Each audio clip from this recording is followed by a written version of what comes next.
Welcome back.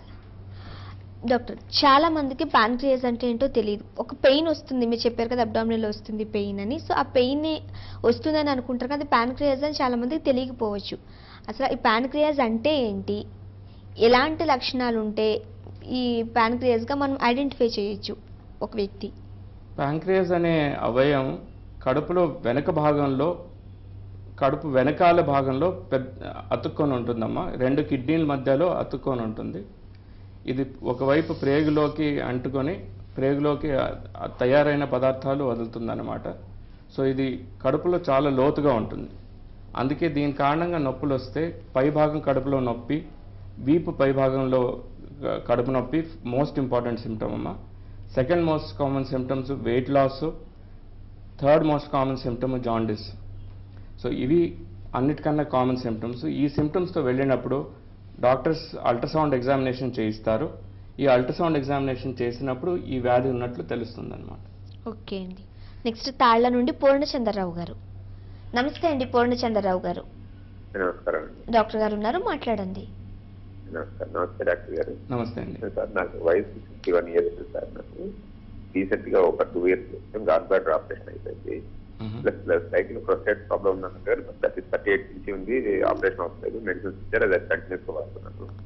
వచ్చిన problem ఏంటంటే sir, night నేను α.5 కొద్దిగా టెన్షన్ లేకుండా తగ్గిపోతే నైట్ ఎప్పుడైతే వాడుతున్నాను. అది ట్రీట్మెంట్ చూసిన ప్రతి వాళ్ళు ఏంటి బాగా తగ్గిపోతున్నా అంటారు. డాక్టర్ దగ్గర పోయి స్పెషల్ మల్టీ స్పెషలిస్ట్ చేసి ఏం ప్రాబ్లం లేదంటే నో సీరియస్ ప్రాబ్లం అని చెప్తుంటారు. బట్ సైకలాజికల్ గా టీచింగ్ అనమాట, ఎందుకు అట్లా తగ్గిపోయినట్టు వస్తున్నాను. బట్ వెయిట్ మాత్రం 68 దగ్గర నుంచి 54 kgs వచ్చానండి in last span of 10 years. అది సార్ ప్రాబ్లం. నేను ఇంకా ఫర్దర్ గా ఇంకేమైనా ఇన్వెస్టిగేషన్ చేసుకోవాలి. You are mainly losing weight అండి? లూజింగ్ అంటే ఇప్పుడు కొద్దిగా ప్రోటీన్స్ పౌడర్ వాడిన తర్వాత ఈ మధ్య 54 దగ్గర స్టాండర్డ్ గా వచ్చిపోయింది. ఇది చాలా కారణాల వల్ల ఉండొచ్చు అండి. బేసిక్లీ మీ ఏజ్ తాలూకున మీరు తక్కువ తినడం కానీ, యాక్టివిటీ తక్కువ ఉండడం వల్ల కానీ మీరు తినే పదార్థాలు మారిపోతాయి. And with that weight loss ఉండొచ్చు. ఒక 10 kgs ఇన్ 6 monthsలో తగ్గిపోతే దాన్ని సిగ్నిఫికెంట్ వెయిట్ లాస్ అంటాము. అలాగ అవుతా ఉంటే మొత్తం ఇన్వెస్టిగేషన్ చేయించుకోవాలి.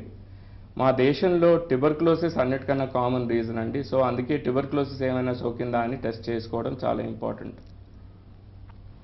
ఈ ప్యాన్క్రియాసిస్ అన్నది జెనెటికల్ అండి, అంటే హెరిడిటరీ వల్ల వస్తుందా? అన్ని వ్యాధులు జెనెటిక్ కావమ్మా. కొంతవరకు ఇప్పుడు ఆల్కహాల్ అందరూ తీసుకుంటారు, ఒక 100 మంది ఆల్కహాల్ తీసుకుంటారు. కానీ వాటిలో 20 మందికే ప్యాంక్రియాటైటిస్ అనే వ్యాధి సోకుతుంది. ఇది జెనెటిక్ వలన. జెనెటిక్ అబ్నార్మాలిటీ ఉండి ఆల్కహాల్ తీసుకుంటే ప్యాంక్రియాస్లో అయ్యే వ్యాధి చాలా ఎక్కువ పెరిగిపోతాయి, ఎక్కువ ఇన్సిడెన్స్లు ఉంటాయి. అది కాకుండా చిన్నపిల్లల్లో వచ్చే ప్యాంక్రియాటైటిస్ చాలా వరకు ఈ CFTR gene, SPINK1 gene abnormalities వల్లనే వస్తాయమ్మా. ఓకే అండి, మీరు చెప్తున్నారు మీ ప్యాంక్రియాటైటిస్ వచ్చినప్పుడు అన్బేరబుల్ పెయిన్ ఉంటుంది అని. అంటే పర్మనెంట్ క్యూర్ లేదా అండి? మరి పర్మనెంట్ క్యూర్ అంటే ఇలా మళ్ళీ నొప్పి వస్తుంది అండ్ మెడిసిన్స్తో కంట్రోల్ అవ్వడం లేదంటే దీనికి ట్రీట్మెంట్ సర్జరీ అండి. సర్జరీ చేసి మేము ఆ ప్యాంక్రియాస్లో ఉండే రాళ్ళన్నీ తీసేస్తాము. ఆ పైప్ని పూర్తిగా ఓపెన్ చేసేసి అక్కడ కుళ్ళిపోయిన భాగం అంతా మొత్తం తీసేసి ప్రేగును దాన్ని అంటబెడతామమ్మా. ఈ ఆపరేషన్ చేసినాక we see that 84 to 94% of people have relief of pain at the end of 10 years. Okay, next west Godavari నుండి నసీమా గారు. నమస్తే అండి నసీమా గారు. నమస్తే సార్. నమస్తే సార్. మా హస్బెండ్ కి స్టంట్ వేసాం సార్ హాస్పిటల్లో, ఏషియన్ హాస్పిటల్లో తీసుకొచ్చి 3 months బ్యాక్ స్టంట్ వేసారు. ఎన్ని రోజులు ఉంటుంది సార్ అది?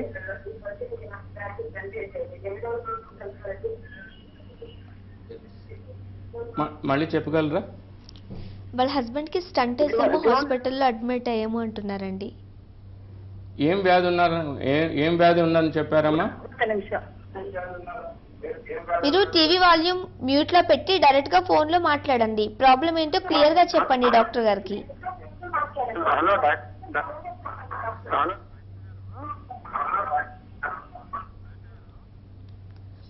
ఓకే, కాల్ డిస్కనెక్ట్ అయిందండి.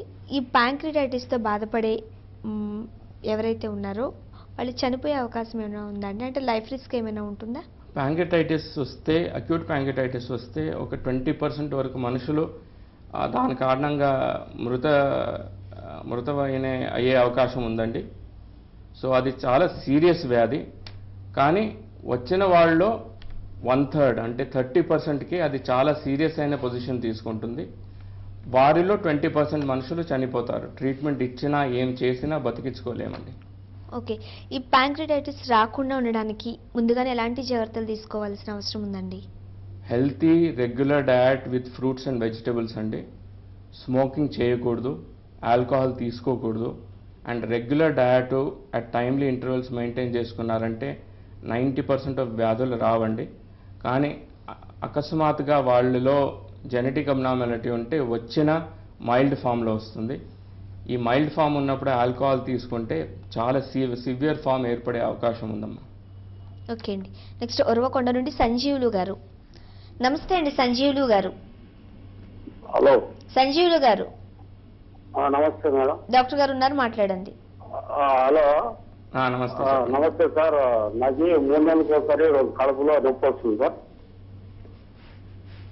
పొత్తి కడుపులో నొప్పి వస్తుంది సార్. నొప్పి వస్తుంది, చెప్పండి. పొత్తి కడుపులో నొప్పి వస్తుంది సార్. అది ప్రెజర్ ఎక్కువైంది సార్. ప్రెజర్ ఎక్కువైపోయి గ్యాస్ రేట్ వల్ల నొప్పి వస్తుంది సార్. అల్సర్ ఉందని ఏమైనా చెప్పారండి? అల్సర్ ఏం లేదు సార్. అది ఏమన్నా రీసెస్ వచ్చినా కూడా రీసెస్ ప్రెజర్ అయితే యూరిన్ బ్లాడర్ ప్రెజర్ అయినా కూడా నొప్పి వస్తుంది సార్. అది మీరు 2 టెస్టులు చేయించుకున్నారా? అల్ట్రాసౌండ్, ఎండోస్కోపీ 2 టెస్టులు అయినాయండి మీకు? అదేం చేయించుకోలేదు సార్. మామూలు గ్యాస్ రేట్ మాత్రం అన్నారు సార్. ఈ 2 టెస్టులు చేయించుకొని దాని తర్వాత ముందు చర్య తీసుకోవచ్చండి. ఈ 2 టెస్టులు లేకుండా మీకు ఏముందని చెప్పేసి సరిగ్గా నిర్ధారణ చేయలేము. ఓకే. ఈ ప్యాంక్రియాసిస్కి క్యాన్సర్ సోకే అవకాశం ఏమైనా ఉందండి? అవునండి. ప్యాంక్రియాటిక్ క్యాన్సర్ చాలా చెడ్డ క్యాన్సరు. ఎవరికైనా సోకితే దాంట్లో ఓన్లీ 5 to 10% ఆఫ్ మనుషులు 5 సంవత్సరాల కన్నా ఎక్కువ బతుకుతారు. ఒక 100 మందికి ఈ క్యాన్సర్ సోకితే వాళ్ళలో 20 మందికి మేము ఆపరేషన్ సక్సెస్ఫుల్ అయ్యే స్టేజ్లో మా దగ్గర వస్తారండి. సో ఇది చాలా డేంజరస్ అండ్ సివియర్ క్యాన్సర్. ఈ క్రానికల్ ప్యాంక్రియాటైటిస్కి వ్యాధి అనేది సౌత్ ఇండియాలో ఎక్కువగా ఉంటుందండి. మీ ట్రీట్మెంట్ ఎలా ఇస్తారు? ఇది సౌత్ ఇండియాలో ట్రాపికల్ క్రానిక్ ప్యాంక్రియాటైటిస్ అని ఒక వ్యాధి తెలిసిందండి. ఈ ప్రాంతంలో ఎస్పెషల్లీ కేరళ, తమిళనాడు, ఆంధ్రప్రదేశ్ నార్దర్న్ ఏరియాస్లో ఇది చాలా కామన్ అమ్మ.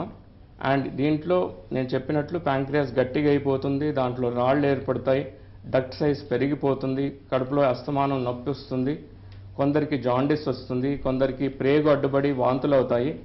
ఇవన్నీ వ్యాధులు రావచ్చు దాని కారణంగా. దీనికి సొల్యూషన్ ఒకటే, ఆపరేషన్ చేస్తే 80 to 90%కి ఇవన్నీ వ్యాధులు మళ్ళీ బాధ పెట్టకుండా రిలీవ్ చేయగలమండి. ఓకే. ఒకసారి ప్యాంక్రియాటిస్ వచ్చిన తర్వాత ట్రీట్మెంట్ తీసుకున్న తర్వాత ఎలాంటి జాగ్రత్తలు తీసుకోవాల్సిన అవసరం ఉంటుందండి? మోస్ట్ ఇంపార్టెంట్ ఏంటంటే ఆల్కహాల్ తీసుకోకూడదు, స్మోకింగ్ చేయకూడదు. ఎందుకంటే ఇవి చేసినప్పుడు ప్యాంక్రియాస్ మళ్ళీ దెబ్బతిని పూర్తిగా ఫెయిల్ అయ్యే అవకాశం ఉంటుంది. మేము చేసిన ఆపరేషన్ కూడా సక్సెస్గా ఉండదు. మళ్ళీ స్మోకింగ్, మళ్ళీ డ్రింకింగ్ చేసే వాళ్ళలో మేము ఏం చూసామంటే అప్ టు 40% ఆఫ్ పీపుల్ మళ్ళీ పెయిన్ రావడం మొదలవుతుంది. దానికి సొల్యూషన్ చాలా కష్టము.